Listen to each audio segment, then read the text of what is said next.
Business Takeout presents The Takeout Effect with Banki. The Takeout Effect brings real conversations in business. Welcome to The Takeout Effect. The Takeout Effect brings real conversations in business. I'm your host, and my name is Banki. The Takeout Effect is brought to you by Business Takeout. Business Takeout is a nonprofit social enterprise. Its mission is to empower Black entrepreneurs and increase Black wealth. Today's guest, and I would say today is a big day. Really looking forward to this conversation. We have an exciting person. He's an artist whose artwork has been seen all over Toronto, probably all over Canada, I assume, right? The Legacy collection. He's an author, an educator, and he is the 2022 recipient for the First Order of Canada. Perfectly fitting for Black History Month. I'd like to welcome. Perfectly. That's perfectly fitted. All right. How you doing, Banki? You're getting my after 5 self, right? So if we did before 5 o'clock, I'd be real formal and stuff like that. So that's basically it. Well, I'm really glad to be here. I commend you on the advertising effort that you put into your show because I've seen it several times.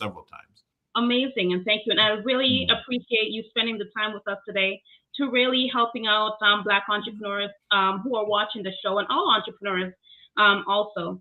Really looking forward to our conversation. We're going to unravel your journey into the Legacy collection, business tips for Black creatives, opportunities gained from investing into yourself, Black history, the 2022 Order of Canada recipient, and so much more. But before we dive into it, we just gonna say there's one other thing. There's a game towards the ending of the show called Business Confessions, and the audience will know if you have a confession. I've been on CBC National. I've been on CP24, and nothing has made me more nervous than this game that we're playing. I'm actually genuinely nervous. All right, so we're definitely looking forward to it. So before we go, let's hear a message from our sponsor, and we'll be back.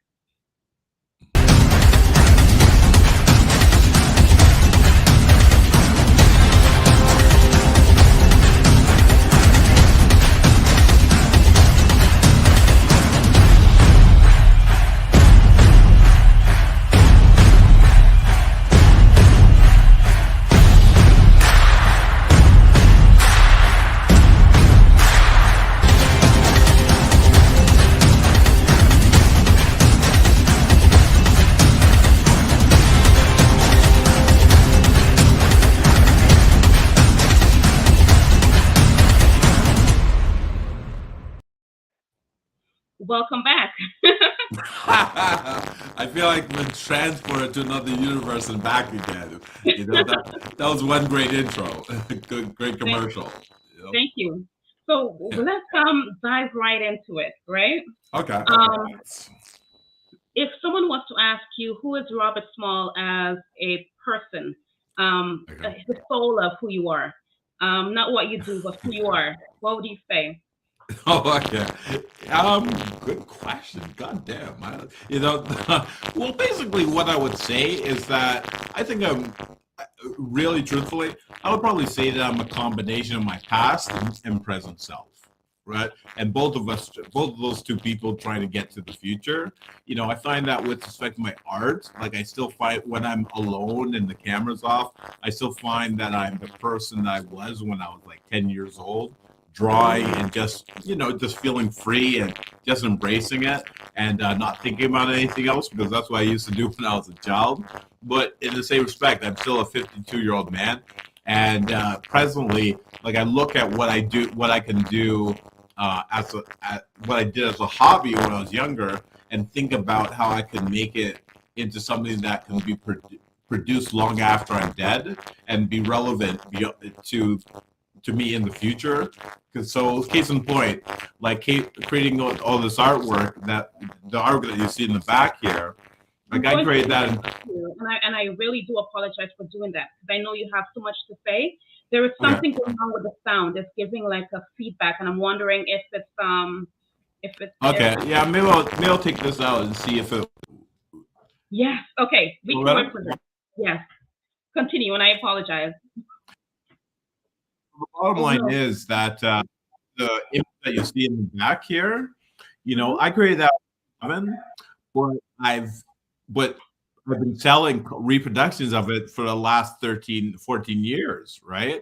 So consequently, with respect to artwork, like I kind of feel that I changed the game in that regard because I kept the original and I made more money off of the reproductions than I ever could, ever could by selling that original piece of artwork. And if I sold it to somebody for a certain price 2 years ago and I became an order to Canada, they would have got it at a bargain, right? So Mm-hmm. yeah. Interesting. So how did it all start? How did your journey start? How did you get on the path?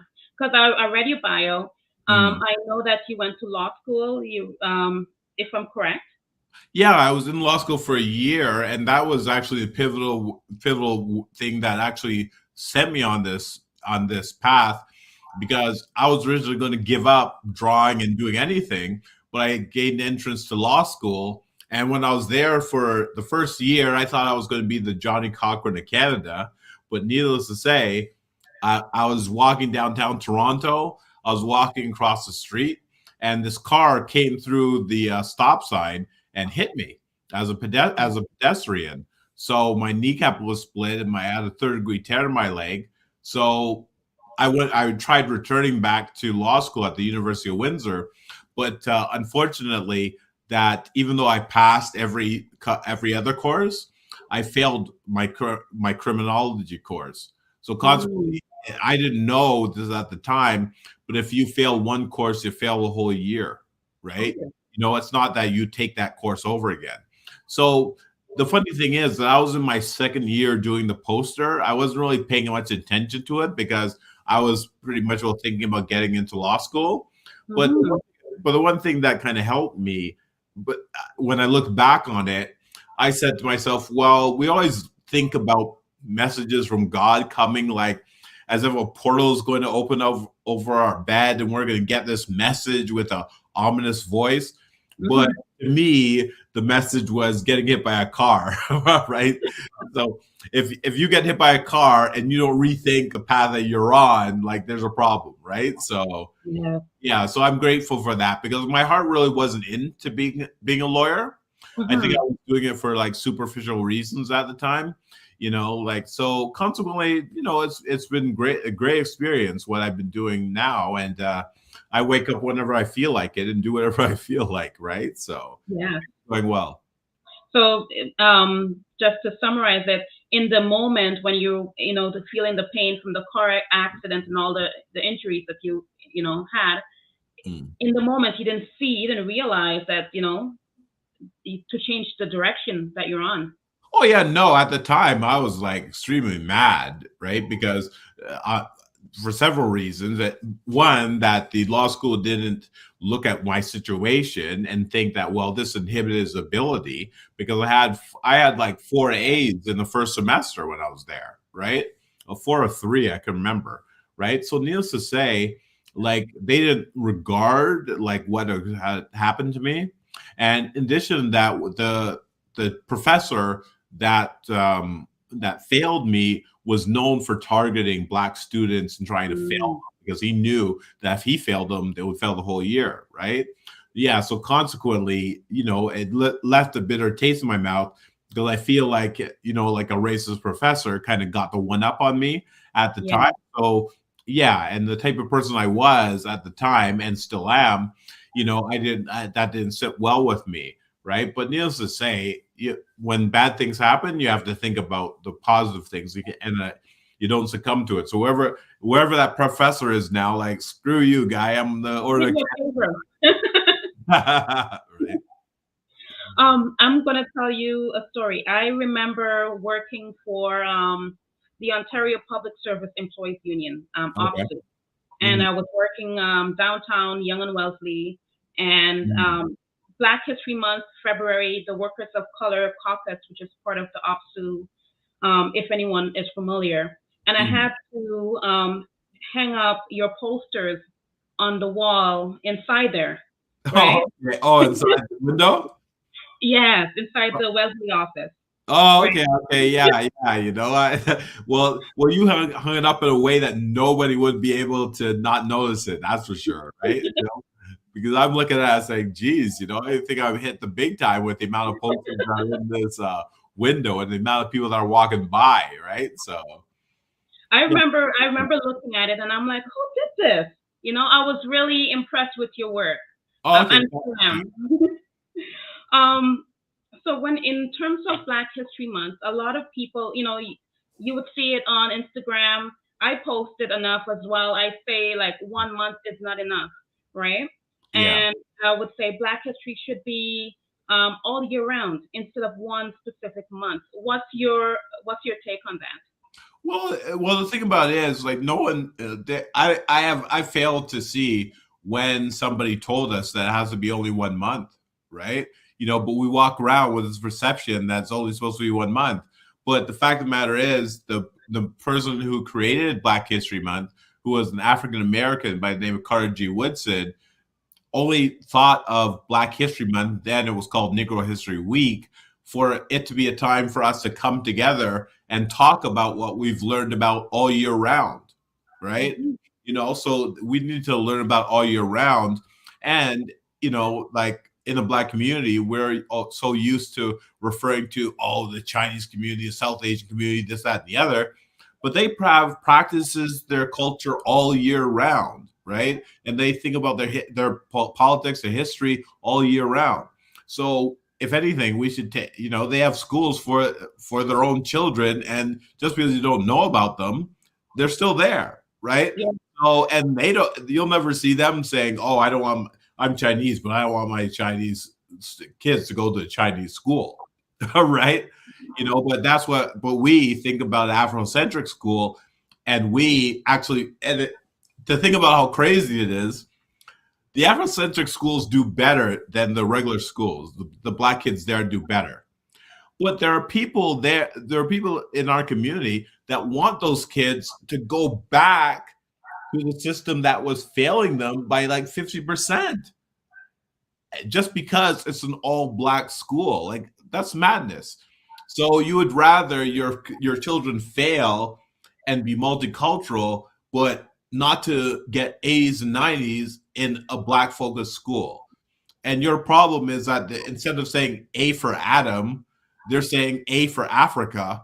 Like, you think that that's some radical thing? No, it's, they're not playing Louis Farrakhan when they walk in the door, right? So we really have to grab hold of who we are and be proud about ourselves. And I think that's sourly lacking. It makes a world of difference when you're in a classroom, especially at a young age, where you can relate to people that are the same as you, right? Yeah. Teachers, you at that particular age, you have adults that you look up to, and when you go into the school system, it's the same. And when for someone who is young, having a teacher that they can they can really see themselves envisioning as to be, it makes a world of a difference. And the thing about it is, like, a lot of Caribbean people that were born in the Caribbean, when they hear the Afrocentric school, they say, "Oh, I don't. How are they going to associate with white people if they're in a Black school all day?" I go, "Hello, you were born in Barbados. You were born in Jamaica, right? Yeah. You are around Black people your whole life, right? They're at the school from 3 to 2:30.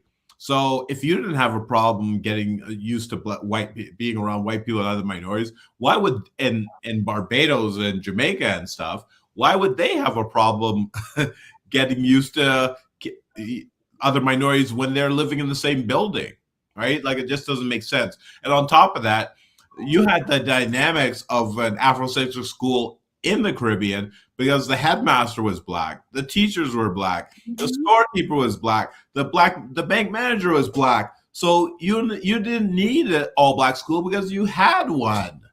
Yes. And I Right? can relate to what you're saying. I went to school in Trinidad. I went to school in Grenada before coming to Canada. Yeah. So I can just, as you're speaking, my memories going back, and I can definitely relate and understand. Yeah, exactly. And as someone who was born here, like that was sourly lacking, and my self-esteem really needed a boost because it was constantly under attack. Because I was like one of five black kids in at Hillman Public School, and I was one of five, but the other, like three of them were triplets in the same grade, right? So they were a grade ahead of me. So when they left Hillman Public School and went to grade 7, and I graduated from grade 5 to grade 6, all of a sudden, like half of the population of the black community in the school left, right? So it was just me and like I think two other kids, so we were kind of left to fend for himself. The only thing that benefited me was my friend Anthony Oxley, who was in the grade above me. Now he was like a strong guy, right? So and he was black himself. So when he left, and me and him were friends, people automatically thought that I was like the heir apparent, that I was just as strong as Anthony or a little bit less. So they were just as afraid of me as they were of Anthony, even though like my fighting skill, I could fight, but I can't beat everybody. Like Anthony could beat everybody at the time, right? So at least I rode off of that. So I got through grade 6 without being pestered because I rode off perception, right? So yeah. Definitely. A self-taught artist, right? Me personally, I draw when, I've been drawing since I was a kid, right? Mm-hmm. But it's not something I kept up with, right? Mm-hmm. So I tend to do graphic and web designing, but I still draw at home, with my son to show off my skills. But okay. There's a lot of people that are self-taught, especially when it comes to drawing and in that field, right? Yeah. And when it comes to credibility from other people, being fearful of putting your work out there, was that ever a thing for you? Were you like fearful that no one would take you seriously as a self-taught artist, like from 28 years ago? Yeah, I was concerned about it at when I was younger, because but I was constantly trying to work on my art. And even when I created the early Black History Month posters, I can remember there was a lot of controversy when I first started doing the poster, because I used to call it the official Black History Month poster, and I thought that I was just using that name to get the word out about my poster. But people started thinking I was trying to take over Black History Month through a poster by calling it the official. And I kind of laughed, and I still laugh about it, because if I can take over Black History Month with the poster, like, you're really in trouble. You're really not doing that, right? So needless to say, so I'll get criticism for it. And this one lady told me that, oh, well, I like your poster, but the depiction of the people look cartoonish. Right? Mm-hmm. She was kind of saying it to me, not to be give me some criticism that would help me, but she was kind of saying it to discourage me. But needless to say, when she told me that, like, I put all my effort into the next poster that I made, and the two posters are like kind of night and day, right? To me, because I tried really focusing on developing my art, but that same poster that she was referring to, people buy it until this very day, right? So that's another person I can say, yeah, forget you, because look where I am. I don't even know where you are, right? So, because we have an international audience, I'm just going to explain for those who are watching in the UK and America overseas. The legacy posters, it's basically a collection of it mostly celebrates the Afro-Caribbean Afro-Canadian, about Afro-Canadian history. Yeah. That's what the legacy poster is about. It has, I went on your website. I also see that you have, really, actually, you know what? I am going to, as I'm talking about your poster, I am going to, Show an image of it? yes. Okay. There we go. Yeah, there's there. So explain to everyone, because you can explain it better than I do. What is the Legacy Collection poster? Well, the Legacy Collection is a collection of 31 posters I've created over the years. I've been doing this poster annually, and I release it during Black History Month. So I've been doing it for 28 years, but I have 31 posters in total, centering on the African experience worldwide. So I have focused on people like Muhammad Ali, Rosa Parks, Maya Angelou, and such. But I primarily focus on the experience of African Canadians. So that's the majority of my posters I create. But I on the occasion, I do other posters that relate to just the Black experience. So, like I even want to do a series focusing on African kings and queens. So I want to do that as well. So great, and thank you for explaining that. So for someone who is wanting to be who's self-taught as a Black creative, and they want to go into entrepreneurship with their skill and dive into their passion, what advice would you give to them? Well, the one advice I'd give them is that to really carve out a niche for yourself, and that niche is going to be developed by understanding who you are, right?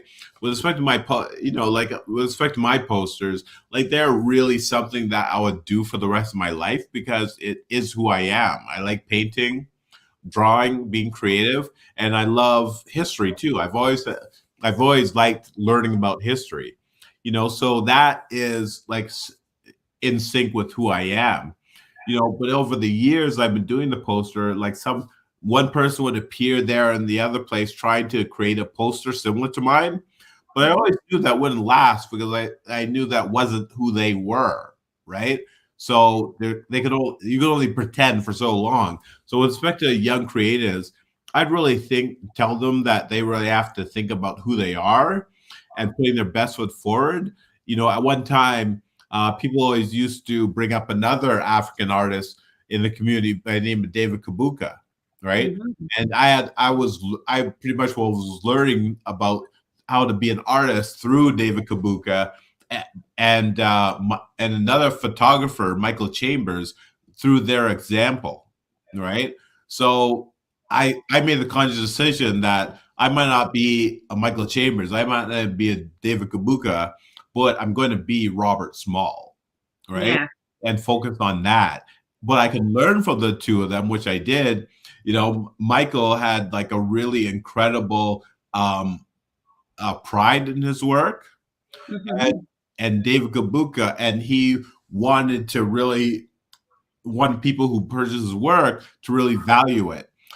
And not saying that David Kabuka didn't, but David Kabuka would talk to me and say, yeah, Robert, if you can put your artwork on a cup or a plate and sell it, you sell it.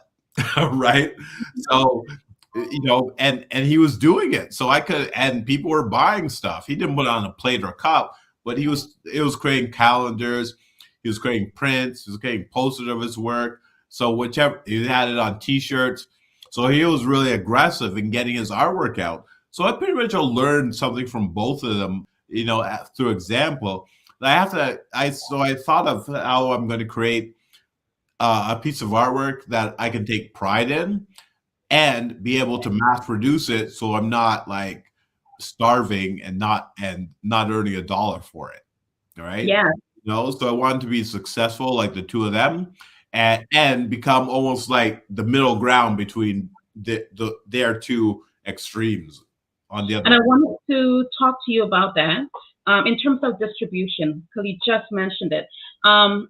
I noticed that your posters are in schools, the school board. Yeah. it's pretty much in, banks all over Canada, I think specifically Bank of Montreal, if I'm Yeah, correct. Bank of Montreal has put my poster, miniature version of my poster in all the branches across Canada. So I'm really proud about that. So, and a lot of organizations, I mentioned OPSU, right? When I was working there. And my question to you is, a lot of people when they're getting their art out there, they do it individual. But you went after a different group and different organizations. How did you come up with that strategy? Well, it developed over time. It's not like I sat down and like listed off different products I was going to create and how to cater it. I didn't really create a business plan in that regard. I just created the poster, and and then I thought about my own experience in the school system, and thought that, hey, you know what? There is such a void with respect to positive imagery of Black people, both in society and specifically in the school system. So gradually, I started selling my posters to schools, and I specifically sold it to like the North at the time before amalgamation, when we're going way back. Like I sold it to the Northern Board of Education and a different board, like the Scarborough Board of Education, the the York Region Board, and so then I went to the different areas in the GTA at the time. And then gradually I just started thinking, well, maybe I should sell it to Peel, or maybe I should sell it to Durham, or maybe I should sell it to, Hamilton Wentworth and such. So and then I'm selling it out to Nova Scotia and Canada wide. So that's basically how I did it, right? But if anybody was going to do, like, just because I did it that way doesn't mean it's good. It's going to work for you, right? Because you have to create something educational. You have to create something that teachers actually want to have in their classroom. Whether you can create books, you can create so many different things, right? That appeal. Like I'm creating an app as well right now. We're going to get into that. Yeah, So I'll leave that to when we get into it and everything, right? So opportunities, right? Sometimes when you go dive into one passion, it leads you into something else, right? Yeah. You started the legacy posters based out of Black History Month, and it dived you into public speaking for Black History Month. Is that correct? Yes. And how did you know you wanted to get into public speaking, or that was something that interests you? Yeah, well, it's not like I decided, once again, like a lot of these things I tripped into. I just a matter of like gradually becoming that. With respect to public speaking, I didn't necessarily say I'm going to be a public speaker. I'm going to be the Black Tony Robbins or something, right? But but because I went to university, I did finish university with a degree in sociology and criminology. While I was there, I was part of the Black Student Alliance. And so often that required me to do speeches in front of people or talk in front of people. So consequently, when I graduated and I started doing this poster and people started asking me to do a presentation on Black history, I said to myself, well, yeah, I can do that, right? And then gradually it just kept on. So I still do public speaking now. I'm doing it for a lot of corporations as it stands right now. And I've done it for Walmart. I'm doing one tomorrow for the Ontario Power Generation. Nice. Yeah. So I'm really looking forward to that tomorrow, especially. Nice. So when it comes to, you've been doing this for 28 years, these posts, right? And times have changed, right? COVID has changed everyone, right? Your posters was, I used to see it downtown, working downtown in front of the Wesley office, right in front of the building, right? Yeah. But a lot of people are inside now. They're not going outside anymore. And a lot of times businesses have to pivot, or they have to adapt to the changing times, right? Kids specifically are not going outside as much. They're on their mobile devices, they're on their phones, on their PlayStations, whatnot. and you still want to get the message of Black history, the importance of Black history across to the younger audience, of course, right? Yeah. And what I like is that you just recently came up with an app that allows that to happen. If I would like you to explain that more in detail, but I like that. What I like about it is that you, from my opinion, and this is just an outside perspective, Mm-hmm. I could be wrong, but please correct me. What I see from someone looking in from the outside is that you look at your business, you see, okay, these posters are working, but COVID has changed, Mm-hmm. society has changed. We are in the age of technological advancement, Mm-hmm. and it's easily accessible, especially to kids. And how can you get in the eyes of kids and younger people, even adults, that to really interest them in knowing about their history, and how, and with saying all of that, how have you been able to transform that with this app? Yeah, well, this app, I'd have to give credit to a friend of mine, Claudette McGowan, who put me on this technologically path like about 3 or 4 years, about 5 years ago now. Dang, right? When I didn't even know what the use of an Alexa was outside of playing music, right? Mm. Now I have two Alexas in my house, right? So, needless to say, when I started finding out about the Alexa skills, and I looked on to see like how many relate to Black history, and there's only like about 6 or 7 worldwide, Wow. right? I started thinking like, dang, like there's an opportunity there if I learn how to develop, get something and create it into an Alexa skill in order to put it on this. And I started thinking about a video I listened to where people were talking about people earning property, right? Holding property. But they also were mentioning how that we can think of property with respect to a house, but we also should think about owning property where it comes to being on the internet, right? Yeah. So I started seeing it like that. Of that, if there's going to be like a not for lack of a better word, like someone who owns the history, an app that has the history of Black people worldwide, it should be a Black person, right? Yes. So if we're not jumping into that void, it's going to be filled with somebody else, and then we're going to be complaining about it. So consequently, that's when Claudette introduced me to all these technological advancements. I started thinking about my profession and what I do in a different way, and to be thinking about the future. So once again, my younger self who liked robots and the Yeah. future and watching Star Trek, I'm a jumping big back Star of the Trek. yeah, on the back of the 52-year-old that I am, Hmm. I had to do this app, right? So Amazing. And I think it's amazing that a lot of businesses should really think of, this is the products I currently have. This is the direction that our mhm. society, or, the general public, this is the direction that they're going into. How can I, elevate and transform my business to be more than what it is, so that way it's relevant 10, 15, 20 years from now? Yeah, and I'm thinking about how to position myself so I have to do less work and earn more money, right? Yeah, that's So always. yeah, and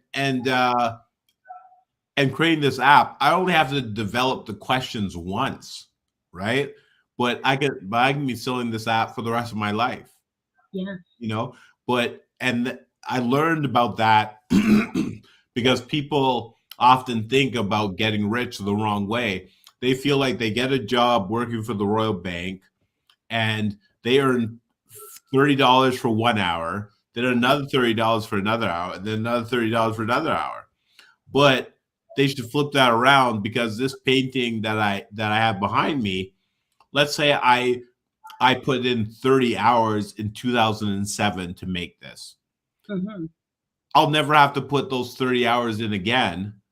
But when I sell only two posters for $30, I made $1 an hour. So every two posters that I make, I'm making $1 off of something I did 20 so like several years ago. Yes. So I don't have to do those hours again, coupled with the 32 posters I made from 1995 to now.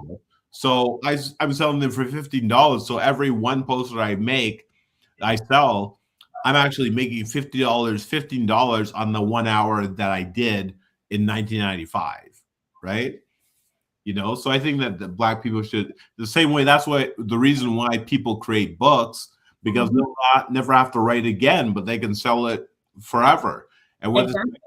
when we're in school, and people, and you would always have to buy that math book and buy the 10th version of it, right? Or the 11th version comes out next year, because it's basically the same book, but the guy or the female just changed a little bit in the book and re-released it.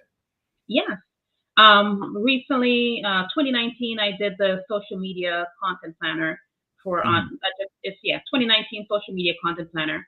I learned from that, and then I did an upgrade, which is the social media content planner for entrepreneurs, using what was in that existing book and just doing upgrades based on what's relevant more today when it comes to social media. So Yeah. Yeah. So consequently, like, with this painting behind me, I made a poster out of it. I can make a book out of it, focusing on African Canadian women and using the women that are profiled here. And, so there's so many things I can do with that one image, Yes. and to make money off of that, let alone the 30 that I've done. Right. So. Amazing. And it's also important to leave a legacy for your kids, right? Because how I see it, that by doing this poster, and becoming a Lord of Canada, then historically in my family line, I'll have grandkids and great grandkids that will always refer to me when they see the poster still on the wall long after I'm dead, right? And say my great great grandfather made that, right? And hopefully it sets a certain mentality down your family line that they think more positively about people because they had one relative that did think that way and really made a difference, right?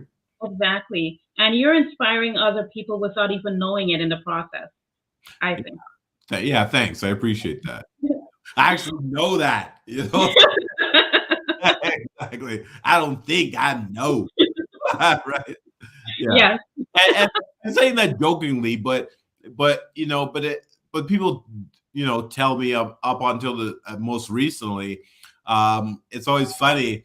Like, I might have, like, prior to COVID, when I was out in the community and everything, there would be people that would come up. They would have kids that would come up to me and tell me that they have my poster in their room. They would have grown adults. I can remember one time, I think I was hanging around, I was talking to Gene Augustine or Alvin Curling or someone important like that. And there was like two young people kind of hanging around. So I kind of thought that they wanted to talk to them. So I kind of I started just walking away, right? And so then one of the brothers there, he said, "Oh, yeah, excuse me, sir." And I go, "Yeah." And he goes, "Oh, we were waiting to talk to you, right?" And I go, "Talking to me? Like, why?" Like, in my mind, I was going, "Why?" Right? But they just wanted to tell me that their grandmother, that even though they're 22 and 24, that their grandmother used to get my poster every year and put it up in the basement and talk to them about who those people were, right? Yeah. So and most recently, when I was on the Zoom, this woman that was in Alberta said how that her mother used to worked with the Congress of Black Women, and she would always wait every year to get that poster in order to put it up on her wall. And so she, like, it's almost like she told me that it's almost like I've waited 18 years to tell you thanks for that, right? So yeah, those type of stories definitely inspire me on, right? So Definitely. I wanted the Order of Canada, right? It is the highest degree of merit and outstanding. I have to, because at first I didn't know what it was, and I'm going to be completely honest. I didn't know what it was, and then I looked it up. Oh, so yeah. it is. And that's The funny thing, like at first when I got the order of Canada, I was like, oh yeah, great, right? And Mhm. I was thinking that okay, it's kind of above an award in the community, but then gradually over the course of time, within the last 2 months, I realized the obligation that I have being an Order of Canada recipient. That's not just like you get an award, you get some plaque and you put it up on your mantelpiece and you forget about it. Because I found that there are many people in the Black community who really didn't know what the Order of Canada was, right? Yeah. And and even though I was born in Canada, so I generally knew I knew what it was, but I never Mhm. really paid attention to it because no one like me ever got it. So I said, well, if I didn't pay attention to it and I was born here, like of course a lot of people in the community would not know about it because there's absolutely no reason for them to know that Bobby Orr and Murray got the Order of Canada. Like they would go, okay, so what? Like, and that's it. So I think I do take on the responsibility of Mhm. informing people about what the Order Canada is, as well as the process, because it's important that we nominate other people who have Yeah. contributed great things to Canadian society, and so I'm very proud about being the only Black visual artist and possibly the youngest Black person to ever be inducted into the Order of Canada too. And congratulations for being the 2022 recipient of the Yeah, Order yeah, of Merit. thanks. And finding out this news, how did you celebrate? Or did you? Yeah, I didn't really celebrate just because of COVID. Was planning to have like a little intimate dinner party with my friends at some restaurant, but just because of the shutdowns, that was canceled. I should say canceled, most likely postponed, right? So yeah, so I'm still looking forward to celebrating, and I have to now that you bring it up, I have to check back into Ottawa and see if they're going to have a celebration uh, Hmm. anytime soon. When I found out that you were the recipient, I had COVID. Well, yeah. How was it actually? I haven't gotten COVID myself, right? So. It wasn't too bad. It wasn't too bad. It was me and my son had it, and it was the very beginning stage was bad. Then it got better after that. So Oh, okay, okay. That's great. um, I'm about to go into yes. Let's go into the game. Okay. Business confessions. Okay. So Um, it's mm, I have to go. You said I was already 7:50 and it's 7:49 right now. Right. we're actually towards the ending of the show, and the game is called Business Confession. I will ask you a question, and you tell me if it's a lie or a confession. Are you ready? I'm genuinely nervous about this for some reason. Okay. Yeah, I'm ready. I'm ready. Let's go.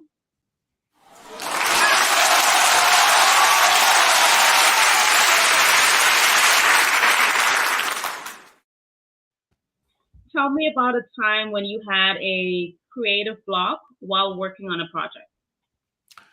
Yeah, when I have a creative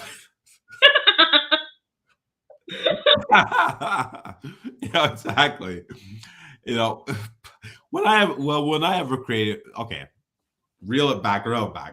When I have a creative block, what I do, I basically look at the sky. I live very high above the in the condo, and I basically meditate and look at the sky and think about my creative self and try bonding with my past self and my present self to break that creative blockade. It's hard for me Interesting. to say. It's not for me to say, but yeah. When I have a creative block, I leave the computer for like a half an hour. I go somewhere, I exercise, I do something else. Yeah. So with your response, hmm, it's hard to say because, I would say I'll say it's a lie. Yeah, that's a lie. Right? I don't there's nothing wrong with meditation, but I don't stare out Yeah. at the sky thinking about better days and everything. But I was going to say that I would jump into the ocean like in cold water, but that ain't Black people stuff. So I knew that that would be an obvious lie, right? So yeah. And for yourself, I think that's the truth. Okay. Yes, definitely. Yeah. Okay, there you go. I passed this. Yeah. So, what does the future hold for you? Well, I think the future holds a lot of great things. I'm planning to do a lot of personal things I can't really mention, type of thing, because that would just blow the casket off it. But needless to say, I think the focus is going to be on my app that I'm creating. It's called Afrotastic. Play off of Fantastic, because I really want when Black people hear about it that they have a positive energy, the same way that when I create these posters, like always create in an uplifting and empowering way, so that's what I'm going to do towards the app. And the same person that's developing was just texting me just now, so I have to look back on it. But yeah, it's going to be released next week, so I'm glad about it, because I'm going to be developing in different stages to the point where you're going to be able to actually have like what they call it self characters in that are live that Like you can avatar? create yourself. Yeah, avatar, there you go.